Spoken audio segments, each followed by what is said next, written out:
Šiandien svarbiausi įvykiai vyksta Huleipolės kryptimi. Čia, į šiaurę nuo pagrindinės tvirtovės, Ukrainos pajėgos pralaužė Rusijos pozicijas ir plečia savo puolimą. Rusų gynyba pradėjo byrėti greičiau, nei tikėtasi, todėl Ukrainos pajėgos galėjo dar giliau įsiskverbti.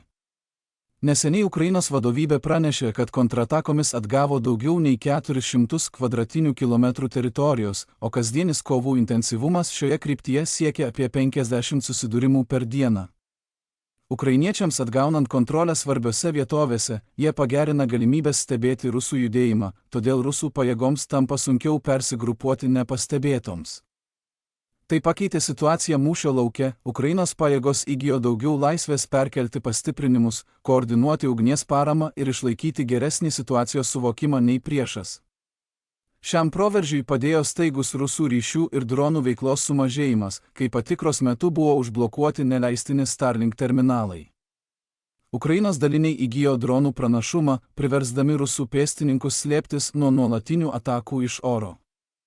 Rusų naudotos žeminės tapo lengvai nuspėjamais taikiniais Ukrainos FPV dronams, kurie į jų įėjimus numesdavo sprogmenis, o Ukrainos sausumos daliniai papildomai naudojo TM62 prieštankinės minas, kad jas sugriautų. Tuo pačiu metu Ukrainos artilerija taip pat įgijo daugiau laisvės šaudyti, smogdama likusioms pozicijoms ir galutinai jas sunaikindama. Netekus patikimos dronų aprėpties, Rusijos daliniai praranda pagrindinį įrankį Ukrainos judėjimui aptikti, todėl jiems tampa sunkiau numatyti atakas ar laiku koreguoti savo gynybą. Ukrainos dronų operacijos taip pat išsiplėtė į rusų užnugarį, taikantis į tiekimo kelius, kurie palaiko fronto linijos pozicijas.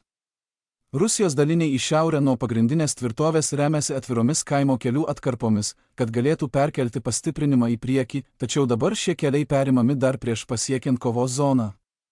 Vaizdo įrašuose matyti, kaip Ukrainos dronų operatoriai aptiko ir sunaikino ZIL-131 sunkvežimį, kuriuo buvo vežama 17 rusų karių, kol šis dar buvo pakeliui. Papildomi dronų ir artilerijos smūgiai taip pat buvo nukreipti į tiekimo transportą, užkirsdami kelią rusų bandymams gabenti amuniciją ir įrangą į priekį. Šiems keliams vis labiau trukinėjant, Rusijos fronto linijos daliniai liko dar labiau izoliuoti, su mažiau pastiprinimo ir be galimybės išlaikyti koordinuotas gynybinės operacijas. Dėl šios izoliacijos ir pastarųjų reidų Ukrainos pajėgos atgavo Ternovės, Danylivkos, Nečaivkos, Stepovės ir Verbovės kontrolę, išplėsdamos proveržį ir užsitikrindamos priekinės pozicijas. Iš čia Ukrainos daliniai gali žengti į netoliese esančius kaimus ir toliau spausti pietų kryptimi, giliau į rusų kontroliuojamas teritorijas. Šie pasistumėjimai suteikia ukrainiečiams geresnę poziciją taikytis į dar svarbesnę teritoriją, kuri atkirstų kelius, kuriais Rusijos daliniai perkelia pastiprinimą, taip neleisdama jiems stabilizuoti susilpnėjusių pozicijų ir leisdama proveržiui dar labiau plėstis. Siekdama sustiprinti savo puolimą, Ukrainos pajėgos smogė 5-osios Rusijos jungtinės ginkluotųjų pajėgų armijos štabui netoli Novopetrikivkos, dar labiau sutrikdydamos koordinaciją plačiame pietinio fronto ruože. Šis štabas yra pagrindinis valdymo centras, jungiantis fronto linijos dalinius su aukštesne vadovybe ir koordinuojantis gynybinius veiksmus visame sektoriuje. Jo sutrikdymas lėtina sprendimų priėmimą ir mažina Rusijos gebėjimą laiku reaguoti, kad sustabdytų Ukrainos proveržius, kol jie dar labiau neišsiplėtė. Ukrainos pajėgoms judant į priekį, Rusijos daliniai traukėsi be pastiprinimo, palaipsniui mažindami savo gynybinės linijos tankį. Tai sukuria spragas tarp pozicijų, leidžiančias Ukrainos daliniams judėti per silpnus taškus ir toliau veržtis pietinę kryptimi.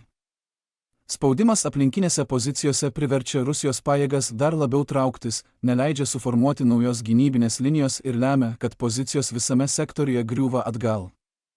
Apskritai, nuolatinis Ukrainos spaudimas pradėjo laužyti Rusijos gynybą prie pagrindinio miesto, nes fronto linijos daliniai tampa izoliuoti ir neturi atsargų išlaikyti savo pozicijas. Ukrainos pajėgoms toliau veržiantis į priekį, Rusijos daliniai yra išstumiami iš buvusių Ukrainos gynybinių linijų ir priversti trauktis į mažiau palankes, silpniau apsaugotas pozicijas. Tai mažina Rusijos galimybės išlaikyti stabilę gynybinę liniją šiame sektoriuje ir didina tolimesnių atsitraukimų bei didesnių nuostolių riziką.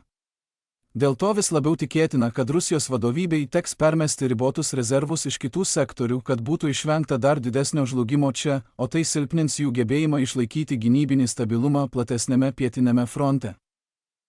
Galiausiai, oficialiai pradedame savo pavasario išpardavimą.